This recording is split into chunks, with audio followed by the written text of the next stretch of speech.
Assalamualaikum warahmatullahi wabarakatuh.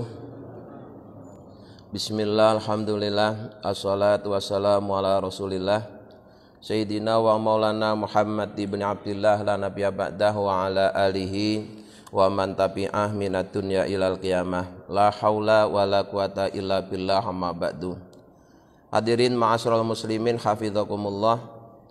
Melanjutkan penjelasan tentang salah satu ilmu yang wajib dipelajari, yang wajibnya adalah fardu ain, yaitu mengetahui tentang ahwalul qalbi, hal-hal yang terkait dengan hati. Hati itu di dalamnya terdapat sifat yang terpuji, juga terdapat sifat yang tercela. Maka baik dan buruknya seseorang dimulai dari hatinya. Kemudian contoh-contoh sifat terpuji itu sudah kita bacakan pada pengajian yang lalu. Pagi ini akan kami bacakan contoh-contoh sifat tercela. Wa amal madmumatu, adapun sifat tercela itu fakal khirsi, maka seperti rakus atau serakah, alat to'ami, atas makanan, wasarobi, dan minuman. Sumber dari segala sifat tercela itu dimulai dari rakus ketika makan atau minum. Rakus atau serakah itu artinya ketika orang makan atau minum bukan karena dalam rangka melaksanakan perintahnya Allah untuk makan dan minum, tapi untuk menuruti nafsunya. Padahal yang menjadikan nafsu kuat itu ya ketika orang makannya itu kuat. Orang kalau makannya kuat, nafsunya pasti kuat. Sebaliknya, untuk mengalahkan kekuatan nafsu itu adalah melalui mengurangi makan atau banyak puasa.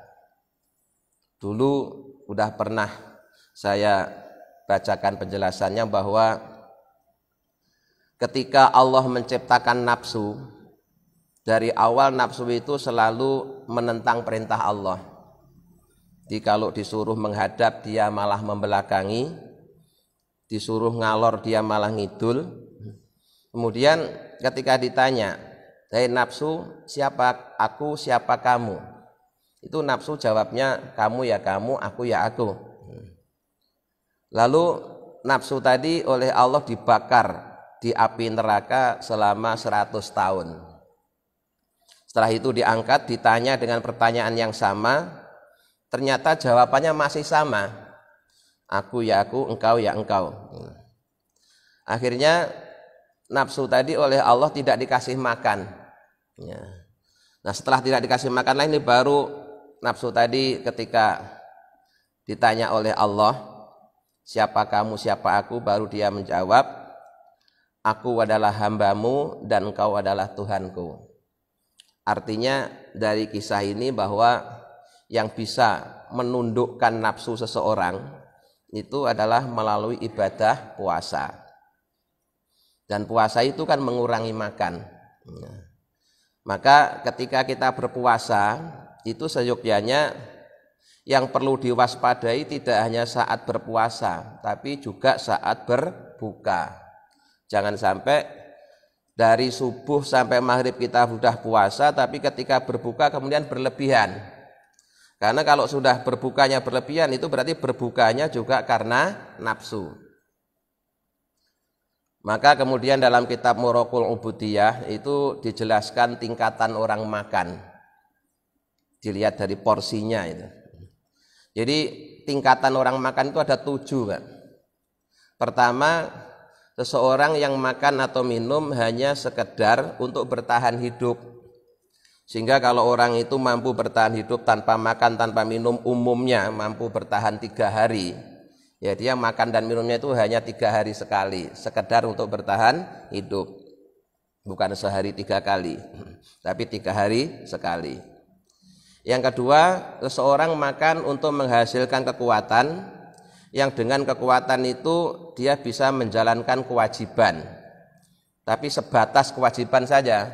Untuk yang sunnah dia sudah tidak kuat. Yang kedua. Yang ketiga, dia makan di samping untuk menghasilkan kekuatan bertahan hidup dan kekuatan menjalankan yang wajib, juga untuk menghasilkan kekuatan bisa melaksanakan yang sunnah. Kemudian berikutnya lagi, untuk menghasilkan kekuatan tidak hanya yang wajib dan sunnah, tapi bisa bekerja. Nah, jadi tujuannya makan itu untuk bertahan hidup, punya kekuatan untuk menjalankan kewajiban, untuk yang sunnah dan bisa bekerja. Kemudian berikutnya lagi, ya, dia makannya itu membagi perutnya itu menjadi 3 bagian. Sepertiga diisi makanan, sepertiga diisi minuman, sepertiga lagi udara untuk bernafas. Baru berikutnya makannya lebih dari itu, lebih dari sepertiga. Nah, di situ ada tuntunan, ketika kita makan lebih dari sepertiga dan makannya di tempat orang lain, maka kita seyogyanya harus minta izin, karena sesungguhnya kita dianjurkan makan hanya sepertiga saja. Tapi kalau kita biasanya tidak perlu minta izin karena tuan rumahnya sudah berulang kali menyuruh kepada kita untuk makannya dikenyangi, kalau perlu dihabiskan, baik itu basa-basi atau sungguhan. Rata-rata tuan rumah itu malah seneng kalau tamunya itu makannya lahap. Tapi kita harus tahu aturan bahwa sebenarnya makan itu tidak boleh berlebih-lebihan. Nah, sudah masuk dalam kategori berlebihan ketika yang mestinya jatah makan hanya sepertiga kemudian diisi lebih dari itu. Lalu bagaimana kalau kita disuguhi aneka macam makanan? Itu sebenarnya tuntunannya bukan untuk dimakan semua, tapi disuruh milih dari sekian menu yang ada itu mana yang disuka, kemudian makanlah seperlunya. Tapi kebiasaan kita semuanya suka, ya, semuanya dicobain, akhirnya kekenyangan. Nah, ketika sudah melebihi dari sepertiga ini hukum pertama makruh, Pak, hukum pertama. Walaupun yang dimakan halal dan miliknya sendiri, hukum pertama makruh. Tapi nanti kalau udah sampai tingkatan kekenyangan, ya, sampai sakit perut, sampai tidak bisa bangun misalnya, itu bukan makruh lagi, hukumnya sudah naik menjadi haram. Walaupun yang dimakan barang halal, tapi kalau makannya kekenyangan itu sudah masuk dalam hukum haram. Nah, yang dimaksud dengan rakus itu ya kalau sudah makannya itu kekenyangan. Dimakannya karena nuruti kemauan nafsu, cocok dengan seleranya sehingga sampai kekenyangan. Bukan dalam rangka melaksanakan perintahnya Allah, kulu wasrobu wala tusrifu. Ya. Kan perintahnya Allah begitu, makan dan minumlah jangan berlebih-lebihan. Nah, ukurannya berlebihan itu sebagaimana tadi itu, kalau sudah lebih dari sepertiga itu sudah berlebih-lebihan. Nah, cuma nanti kalau enggak terlalu berlebihan, ya status hukumnya makruh. Tapi kalau sampai menimbulkan sakit, kekenyangan, itu sudah status hukumnya jadi haram. Nah, ketika seorang makannya karena nuruti nafsu, maka nafsu-nafsu yang lain pun juga akan semakin kuat. Dan itu sumber dari sifat-sifat buruk yang lainnya. Wa karahiyatil ju', sebaliknya dia tidak suka kalau lapar. Ma'an nafihi, padahal sungguhnya di dalam kelaparan itu fawaida, banyak faidah. Ya, bagi orang yang ahli riyadhah, maka di dalam lapar itu terdapat banyak faidah. Minha, diantaranya adalah sofaul qalbi, yaitu beningnya hati. Jadi kalau orang-orang yang terbiasa riyadhah, ketika dia puasa, ketika perutnya lapar, itu hatinya malah bening.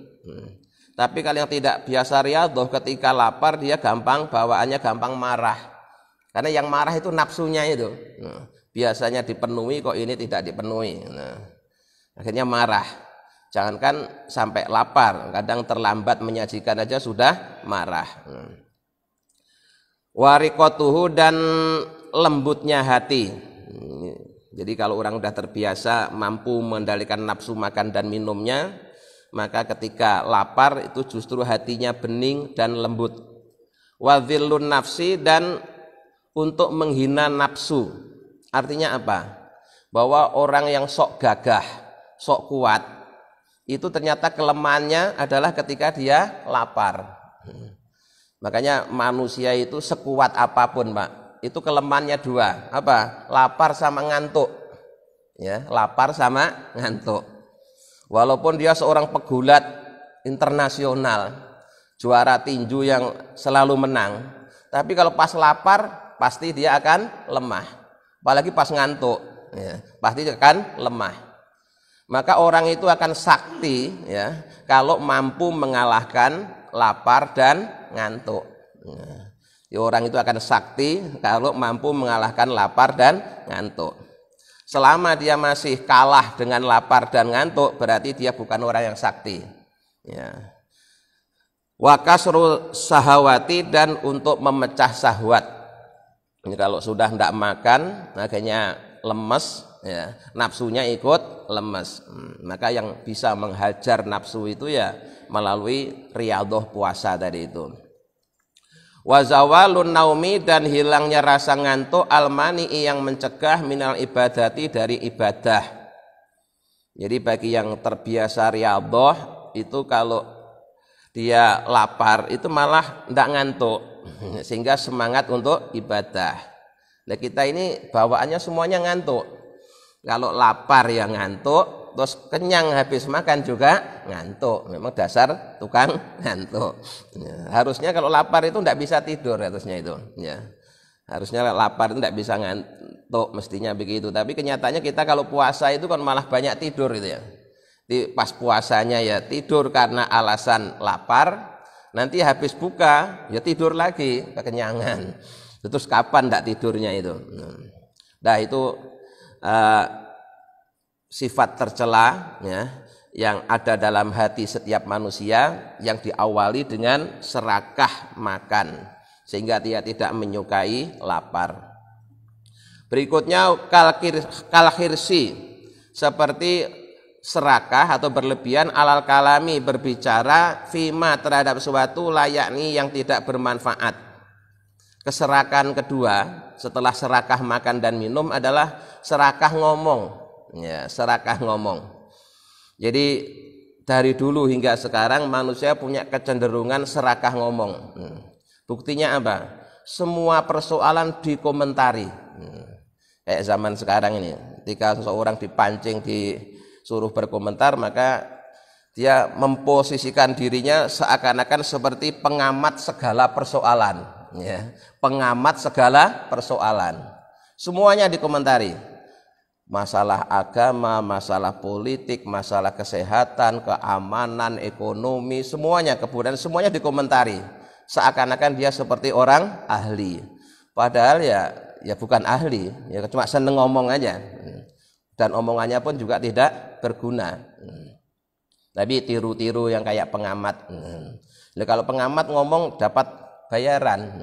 Kita yang bukan pengamat ya cuma bisa jadi hanya dapat dosa. Di persoalan apa aja dikomentari seakan-akan dia itu ahli gitu. Padahal ya cuma ahli ngomong itu. Ya. Lilisani, karena sungguhnya lesan atau mulut kita itu afatin, ada beberapa bahaya, kasirotan yang banyak, ya. Dalam setiap ucapan kita itu banyak bahaya. Jika seorang tidak pandai mengendalikan omongannya, maka akibat dari omongannya itu mendatangkan berbagai macam malapetaka, ya. Mulai kerusuhan sampai peperangan itu ya dimulai dari ucapan. Banyak orang masuk penjara juga karena ucapan. Nah, sekarang di samping seseorang harus mengendalikan lesannya, juga ditambah lagi harus mengendalikan jari-jarinya.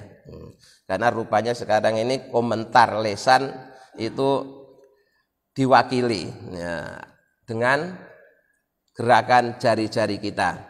Banyak orang yang sekarang walaupun tidak pintar ngomong, kalau nulis pintar. Nah, sehingga di media massa atau di apa saja lah, itu mereka berkomentar melalui tulisan.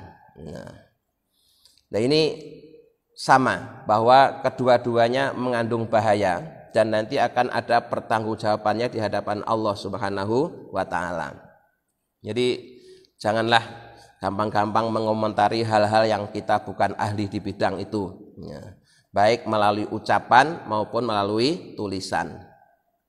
Karena tidak ada untungnya, justru nanti kita yang rugi karena akan dimintai perjawaban oleh Allah. Wal ghalibu, dan umumnya alai padanya, minha, sebagian dari berlebihan atau afatul lisan, ya, itu adalah al-ghibatu, membicarakan keburukan orang lain, ghibah, ya. Baik ghibah bil lisan atau ghibah bil kitabah. Ghibah dengan omongan maupun ghibah dengan tulisan. Nah, ghibah itu memang ada, ghibah yang dibolehkan itu ada, yaitu ghibah yang tujuannya menceritakan perbuatan dolim dari orang lain yang dia rasakan. Jadi misalkan kita didolimi seorang, terus kita lapor ke pihak yang berwajib. Nah ketika lapor itu kan kita sebenarnya juga ghibah kan.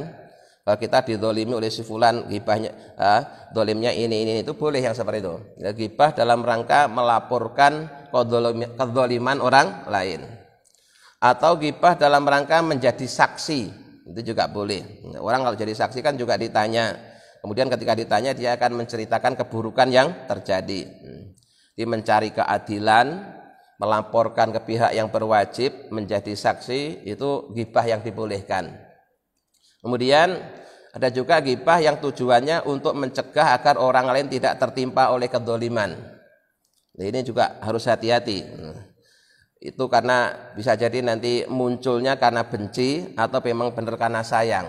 Nah, misalkan kita punya teman yang kita sangat tahu dia tukang menipu misalkan, berulang kali sudah bohongin kita.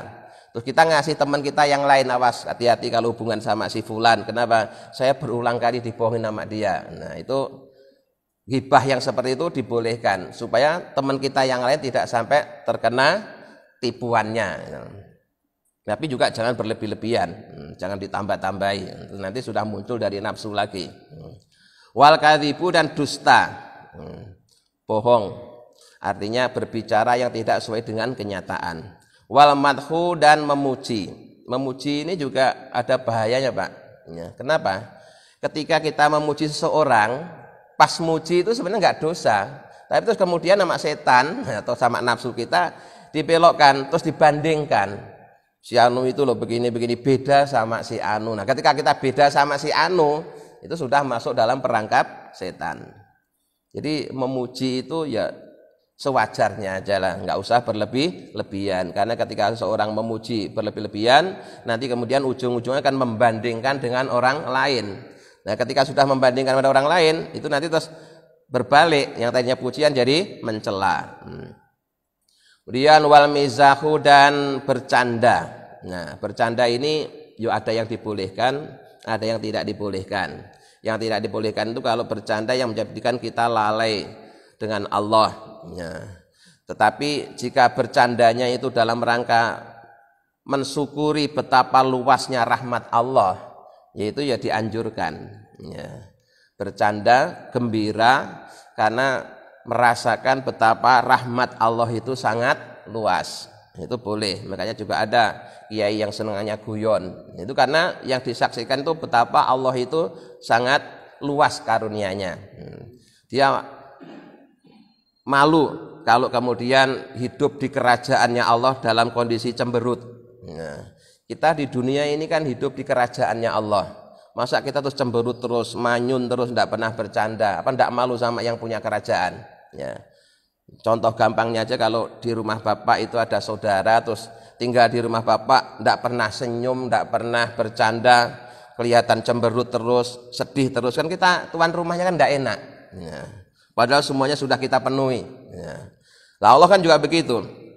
Kita di dunia itu hidup di kerajaannya Allah, semuanya sudah Allah cukupi loh. Ternyata kita hanya nampak sedih, ya, murung, cemberut, tidak pernah tampak gembira, tidak pernah bercanda. Jadi kalau bercanda dalam rangka merasakan dan mensyukuri betapa rahmat Allah itu sangat luas, itu boleh, bahkan dianjurkan. Tapi kalau bercanda yang menjadikan lupa dengan Allah, apalagi hanya sekedar untuk menarik orang tertawa kemudian dia berbohong, nah itu yang dilarang. Maka Rasulullah itu sama sahabat juga bercanda, tapi walaupun bercanda tidak pernah bohong. Kita jangankan bercanda, kelihatan serius saja ternyata bohong. Wakal godopi dan marah. Marah ini juga rinciannya sangat luas. Marahnya karena apa? Apakah marah karena nafsunya atau marah karena agamanya telah dihina oleh orang lain? Nah, itu beda-beda nanti. Itu juga sangat rawan. Kenapa? Banyak terjadi seseorang itu sebenarnya pada mulanya marahnya itu karena nafsunya. Tapi supaya dapat dukungan dan dapat pembenaran diatasnamakan agama. Itu lebih bahaya lagi itu. Contoh begini Pak, contoh orang yang marahnya benar-benar karena agama bukan karena nafsu itu gini. Ini kisah pernah dialami oleh salah seorang sahabat Nabi, Sayyidina Ali karramallahu wajhah. Suatu hari dalam sebuah pertempuran, Sayyidina Ali itu dapat musuh yang seimbang. Jadi sama-sama kuat.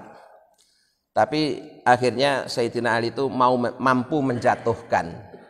Sehingga ketika musuh itu jatuh, kalau Sayyidina Ali mau, itu tinggal sekali pukul musuh itu mati. Tapi si musuh itu juga begini, karena menyadari bahwa dia sudah kalah, mau dibunuh, dia ingin memuaskan nafsunya, mukanya Sayyidina Ali itu diludahi. Diludahi.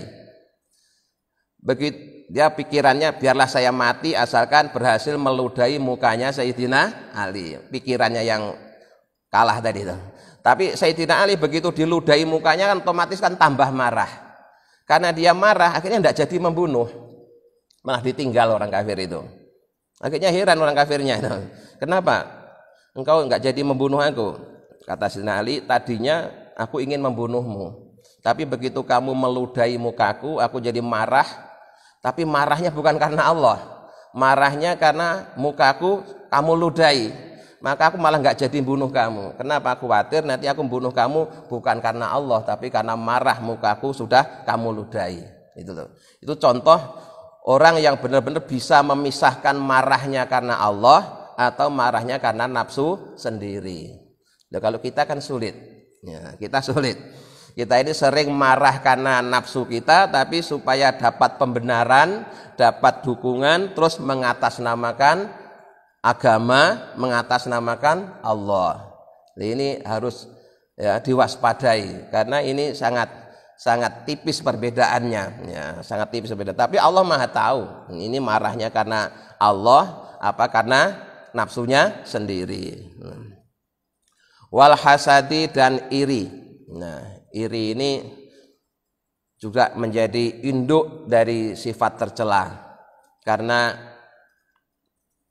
kemungkaran atau maksiat yang dilakukan oleh makhluk Allah itu asal muasalnya ya karena iri.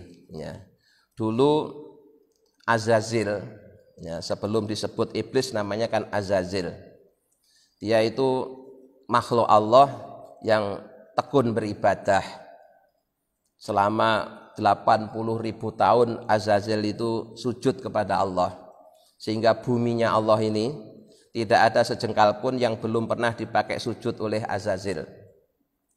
Begitu Allah menciptakan Nabi Adam, itu Azazil iri. Mengapa makhluk yang baru Allah angkat sebagai khalifah di muka bumi, sementara dia yang sudah senior, sudah 80.000 tahun sujud kepada Allah tidak dijadikan apa-apa.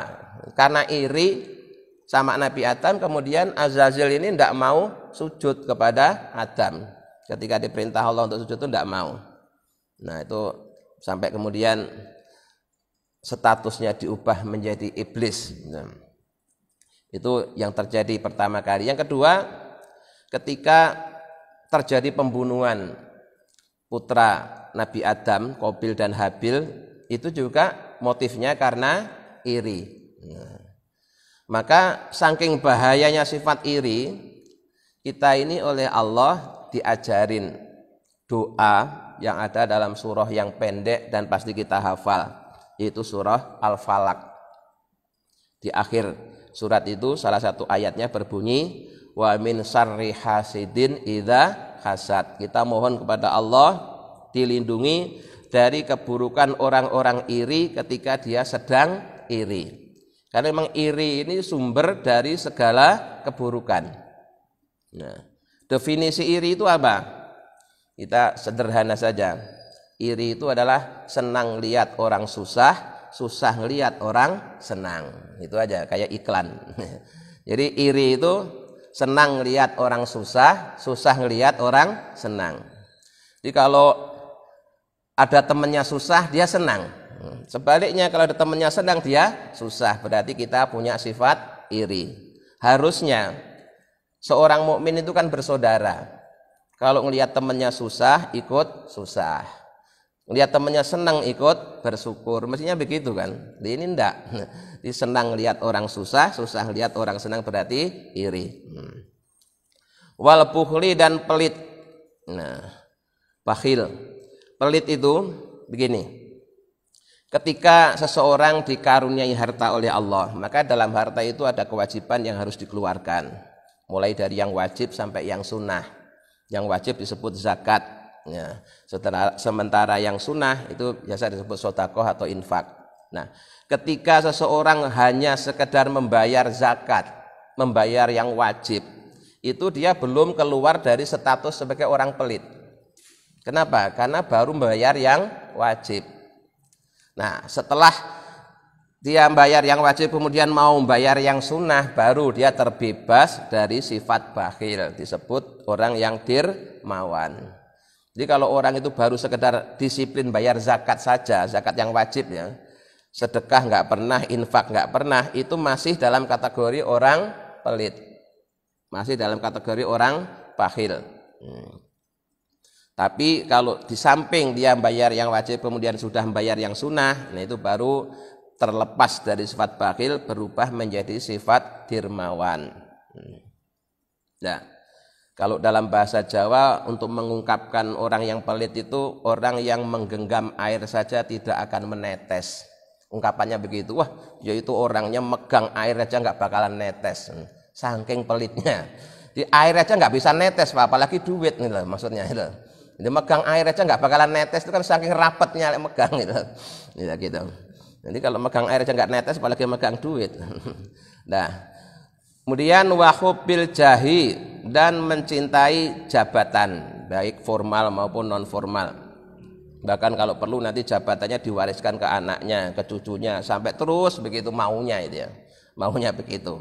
Tapi sekarang sudah dibatasi oleh undang-undang bahwa menjabat formal itu maksimal hanya 2 kali periode. Karena memang kecenderungan manusia itu begitu. Ya. Kalau sudah punya jabatan, maunya itu jabatan itu nanti bisa diwariskan ke anaknya. Kalau bapaknya presiden, nanti anaknya juga presiden, terus cucunya presiden, cicitnya presiden, maunya begitu seterusnya. Enggak mau gantian sama yang lain. Makanya kemudian dibikin aturan maksimal 2 kali saja, biar gantian. Wa hubbid dunya dan mencintai dunia. Nah, terkait dengan dunia itu juga ini sebenarnya penjelasannya sangat luas, bahwa tidak semua dunia itu hina. Ya. Kenapa? Karena nasib kita di akhirat itu sangat ditentukan oleh sikap kita terhadap dunia. Jika kita menganggap dunia ini sebagai tempat untuk beramal soleh, ya di akhiratnya kita akan beruntung. Nah, jadi dunia itu sebenarnya juga penting, Pak. Kenapa kok penting? Nah, kita bisa memperoleh kemuliaan di akhirat itu tergantung dari amal kita waktu di dunia. Nah, dunia yang terhina itu kalau kemudian menjadikan seorang itu lalai dari kehidupan akhirat, itu baru dunia yang hina.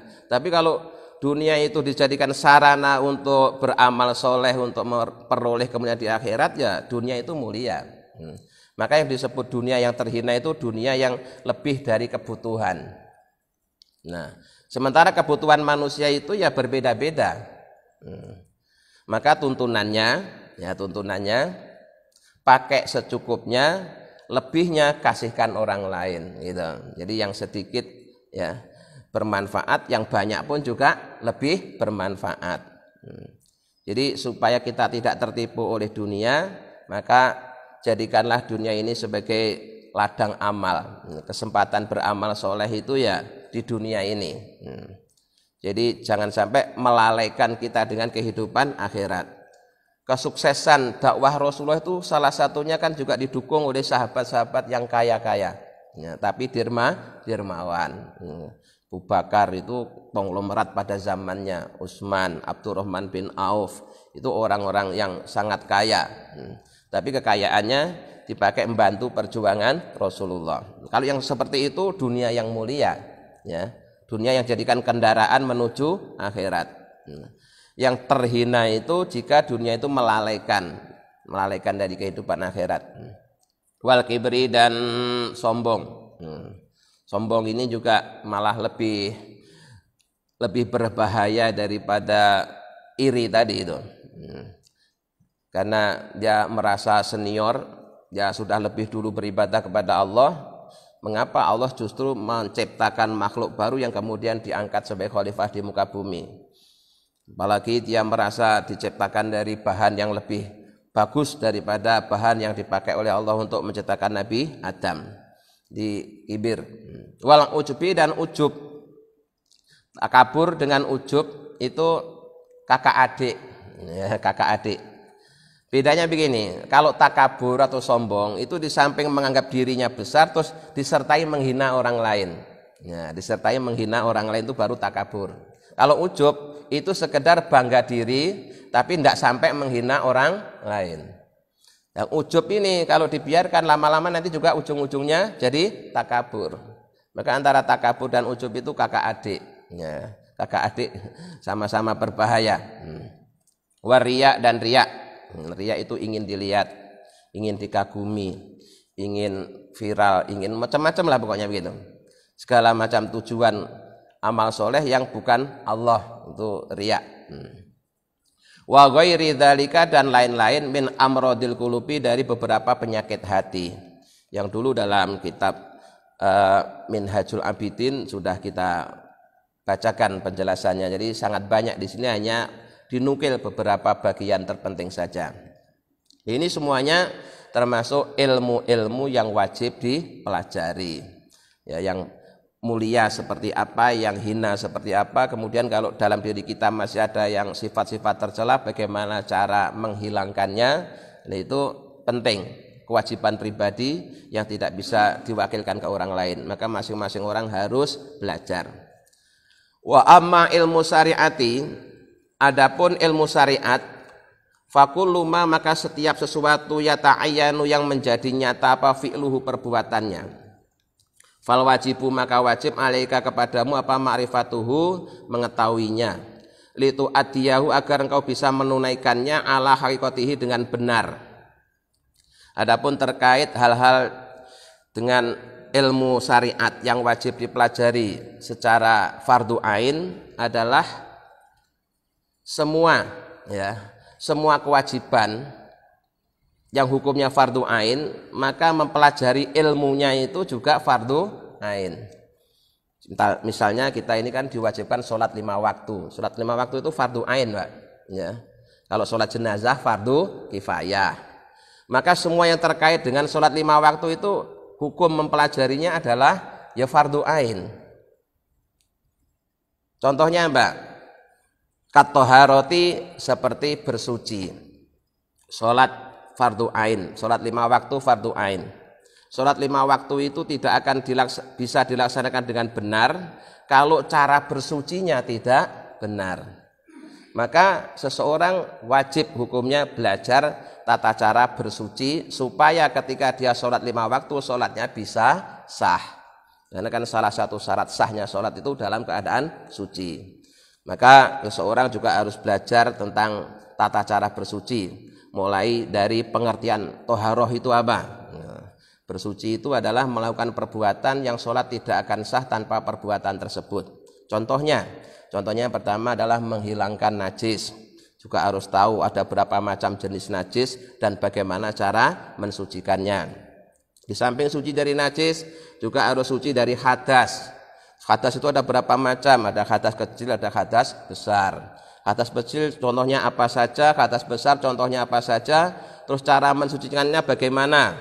Yang kecil dihilangkan dengan wudhu, yang besar dihilangkan dengan mandi besar. Bagaimana caranya wudhu, bagaimana caranya mandi, itu semuanya wajib. Ya, wajib dipelajari. Karena kalau tidak dipelajari, ya belum tentu benar. Jangan-jangan sudah dilakukan bertahun-tahun tetapi ternyata masih keliru. Kenapa? Karena dulu hanya sekedar ikut-ikutan, belum dipelajari secara sungguh-sungguh.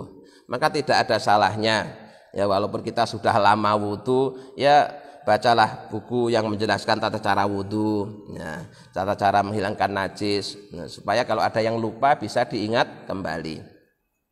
Wasolati, dan belajar tentang sholat, mulai dari syarat sahnya sholat, rukunnya sholat, sunnahnya sholat, yang membatalkan sholat, makruhnya sholat, dan seterusnya.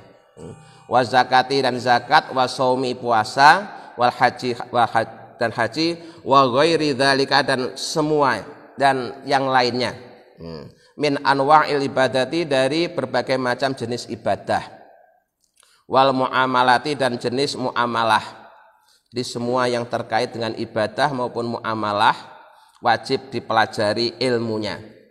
Wal munakahat, dan hal-hal yang terkait dengan pernikahan, ini juga wajib. Jadi yang terkait dengan ilmu syariat ini bisa jadi jumlahnya juga jauh lebih banyak.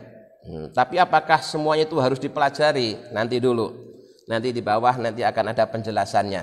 Ya. Dari sekian kewajiban-kewajiban tadi itu, yang harus dipelajari itu adalah yang sangat mendesak. Ya, tidak harus semuanya, Pak, tapi yang sangat mendesak. Contohnya begini.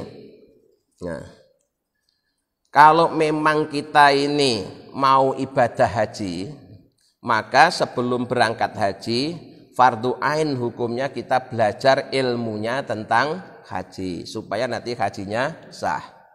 Tapi kalau kayaknya belum ada tanda-tanda untuk ibadah haji, itu kita belajar ilmu haji itu tidak wajib. Gitu loh. Kenapa? Ya kita lebih mengutamakan yang mendesak saja. Yang tidak mendesak belum wajib. Nah, gitu. Kemudian kapan seseorang itu wajib belajar tentang hal-hal yang terkait dengan pernikahan? Ya ketika dia mau menikah. Ya, kalau dia masih jauh dengan waktunya menikah, tidak belajar masalah nikah itu tidak masalah, tidak berdosa. Kapan seseorang wajib belajar tentang ilmu perdagangan? Ya kalau dia memang mau memprofesikan diri sebagai pedagang, baru belajar ilmu berdagang gitu. Jadi seseorang harus benar-benar mengukur mana dari sekian kewajiban ini yang mendesak dan waktu yang tersedia. Makanya nanti itu di penjelasan berikutnya itu gini. Misalnya ada orang ya, tadinya non-Islam, non-muslim. Kemudian jam 9 siang dia masuk Islam. Nah, ini perlu saya jelaskan bahwa ada kebiasaan kita yang selama ini ternyata keliru, Pak.